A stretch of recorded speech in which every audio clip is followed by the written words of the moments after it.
So, it's time for Tetris N-Blox, and now is a good time to mention that all of the other Tetris games on Tetris Friends were developed exclusively for Tetris Friends, except for this one.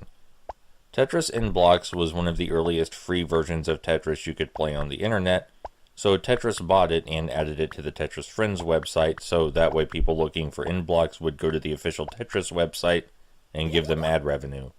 N-Blox has the distinction of controlling very strangely. I'm not quite sure how to put it. It also has no music.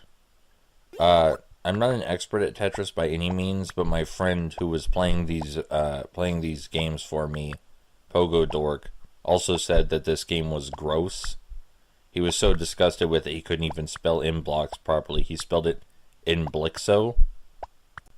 You'll notice here in a direct contrast to earlier videos that there's a distinct lack of using the hard drop feature, and that's because this version of Tetris was so messed up that he had difficulty even using hard drop properly.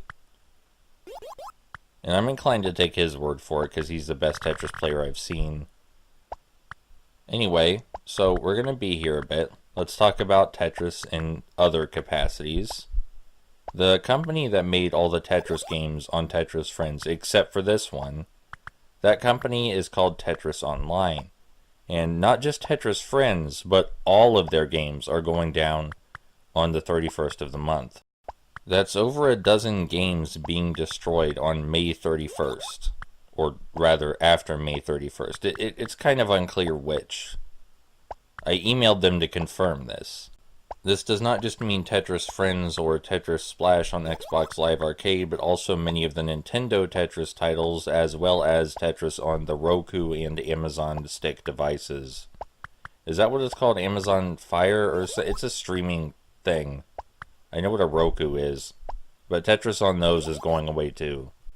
Because my family uses a Roku instead of a traditional television, I tried playing Tetris Battle 2-player on a Roku, which was made by the same company that made Tetris Friends, and it seems competent, but the primary issue is that it asks you to hold the Roku remote horizontally to play, and if you hold it horizontally, your hand will block the sensor that needs to be directly looking at the Roku at all times, thus making the game unplayable unless you mangle your hand and contort it into an utterly bizarre fashion where you can hold the remote without covering the sensor, which I had difficulty doing, personally.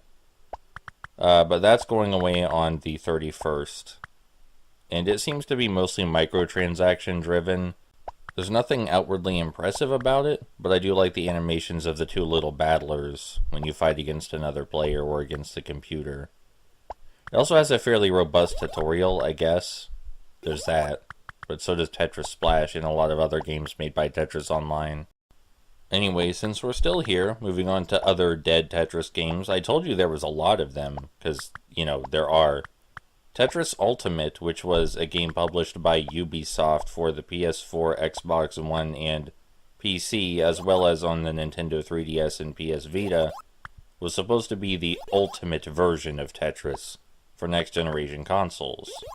It featured online play, but seemed to have some incredible issues with lag and dropping player input and such things. I wouldn't know because I never got the chance to play it personally before it was delisted. The thing is, I'm not entirely sure whether it's actually still playable while delisted. When most games get delisted, you can still play them, but with Tetris Ultimate, I'm absolutely uncertain on this, and I can't find any conclusive details on it. So if anyone watching this by any chance owns a copy of Tetris Ultimate for PS4 or PC and would like to test if it's still playable, that would be cool. You can't test the PS Vita or 3DS versions for me because those are physically released, so those don't count. They also seem to be different versions of Ultimate. You could always argue that Tetris Ultimate going down or no longer being playable is not a big deal, but that's kind of missing the point. It doesn't matter how good a game was, that's not the concern here. It was still a part of gaming history, and even if it did something awful, we need to know what it did for context and future generations, and maybe someone actually would like it and want to play it. Might have been someone's favorite version of Tetris, you don't know. Speaking of favorite versions of Tetris, my favorite version of Tetris, which has yet to go down, but I'm not sure how long it'll be up, is Tetris Twist, which is available on, hold on, available on some really dumb sounding website that sounds like it might give you a virus. Coolgames.com. Yeah, that sounds reliable. My favorite version of Tetris is Tetris Twist on coolgames.com. It is an officially licensed Tetris game. It is listed on the official Tetris products list on the Tetris website.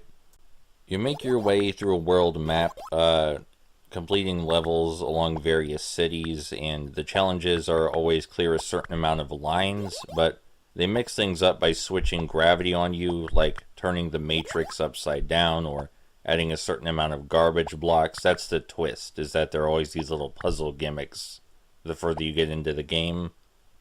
And it helped me be better at Tetris. The campaign mode did. There's also traditional marathon mode, because of course there is, but the campaign mode with all the various twists on traditional Tetris, that's the fun part for me. The presentation I also think is quite good for being a browser game, and I kind of wish it was available somewhere that wouldn't die, like maybe Steam or something.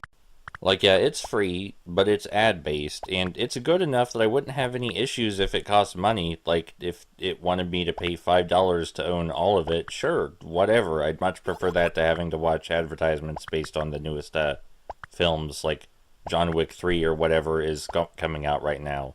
I'd much prefer just to pay money.